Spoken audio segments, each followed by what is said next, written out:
Кээ биркилер мисалы үчүн балалуу болбой жатса жанагы Сулайман тоодогу сыйгалак ташка сыйгаланыш керек дейт. Ошондо балалуу болосуң дейт. Түшүнүктүбү? Буларды баардыгын эгер себеп катары колдонуп атса, анда ал кичинекей ширк болот. Эгерде чындап эле ушулар өздөрү түздөн түз таасир берет десе, анда ал чоң ширк болот. Түшүнүктүбү? Демек, биз бул жерде айтып атабыз, себеп болбогон нерселерди себеп кылсаң кичинекей ширкке түшөсүң дегенби, биз бул жерде сөзсүз түрдө туура себеп кандай болот, туура эмес себеп кандай болот, ошонун эрежесин билишибиз керек. Шариатта себептер эки жол менен тасдыкталат. Туура себептер. Шариатта туура себептер эки жол менен тасдыкталат. Биринчиси шариат менен тасдыкталат. Куран, сүннөт менен. Аллах Таала Куранда балды дары деди. Аллах Таала балды дары деди. Куранды шифа деди.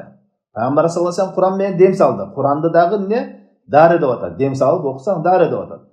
Булардын баардыгы замзам сууну берекелүү деп атат. Булардын баардыгы эмне? Шариат жагынан тасдыкталган себептер. Бир адам балды ооруган болсо, дарылык үчүн ичип атса, аны себеп кылып атат ошо айыгуусуна. Бул тасдыкталган себеп. Бул болот, уруксат берилген. Демек бул шариатта тасдыкталган. Эң биринчи жагы шариаттан карашыбыз керек. Ушул шариатта барбы жокпу? Шариатта тасдыкталган болсо болду, ал туура себеп болот.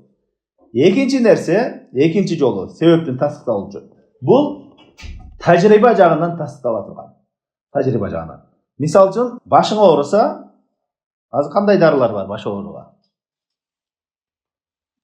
Таблетка, парацетамол же ошо таблеткаларды ичсең, башың ооруганын айыгат дедик, Башың ооруса, ошо парацетамол болсун, кандай бир врачтар берген бир таблетканы ичсең, ошол айыгат деп атабыз.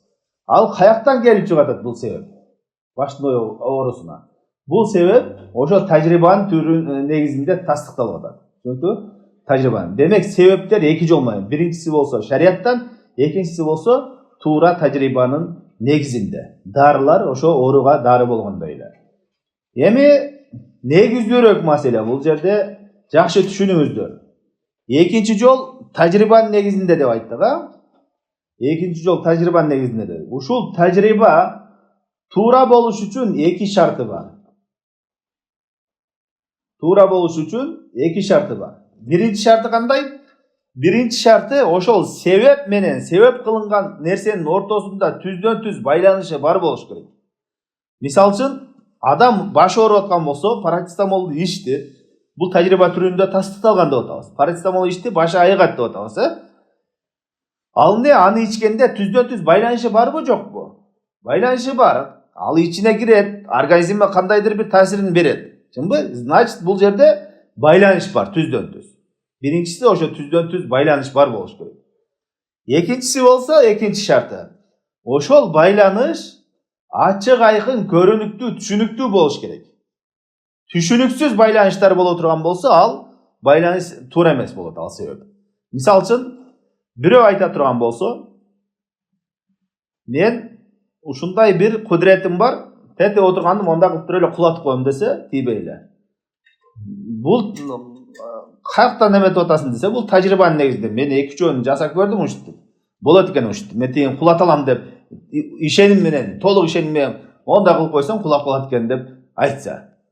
Бул тажрыйбанын негизинде деп атса, тажрыйба туура болобу, туура эмес болобу? Туура эмес. Неге? Анткени биринчиден түздөн түз байланыш жок ал жерде.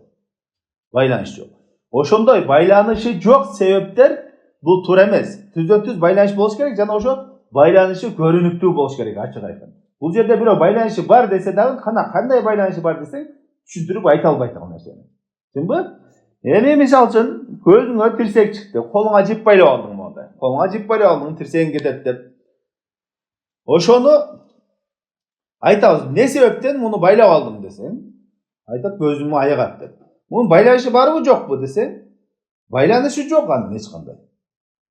Жип менен, колуңдагы жип менен, жиптен бир пайдалуу заттар тамырларыңан өтүп келип көзүңө жетпейт да ал. Эч кандай эмеси жок. Бир адам тажрыйбанын негизинде ушул пайдасы бар экен деп атса, айтабыз. Ал тажрыйба менен, себеп менен эмеси байланыш болуш керек ортосунда. Байланыш бар экен деп аткан болсо, кандай байланыш бар экен? Бизге түшүндүрүп бер деш керек. Ал түшүндүрө албай турган, ачыктай албай турган байланыш болсо, ал туура эмес болот. Түшүнүктүбү? Мисал үчүн азыркы күндө мына пульт колдонуу. Телевизордуку болсун, кондиционердики болсун, машинанын эшигин ачуу болсун. Бул жерде пульт менен ачканда түздөн түз байланышы жок эле ачып коюп атабыз. Түшүндүңбү? Бул сыйкыр болкобу? Неге болбойт? Бул жерде байланыш бар. Бул жерде байланыш бар. Эми ошол байланыш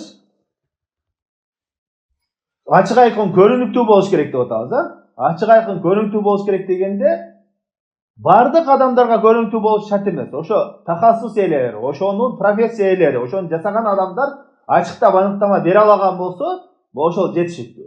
Эми пультту жасагандар билет. Кандай байланыш бар, эмне байланыш бар, бир күч бар эмесинде, анын баарын билет, түшүндүрүп бере алат да. Адамга түшүндүрүп бере алат. Жанакы нерселердин байланыштарын түшүндүрө албайсың. Мисалы үчүн жолдо баратсаң, эмне? Кара мышык өтүп кетти, жолуң болбой калат десең, анда биринчиден түздөн түз байланышы жок анын. Экинчиден байланышы бар десең дагы аны аныктай албайсың. Кантип аныктайсың? Түшүнүктүбү?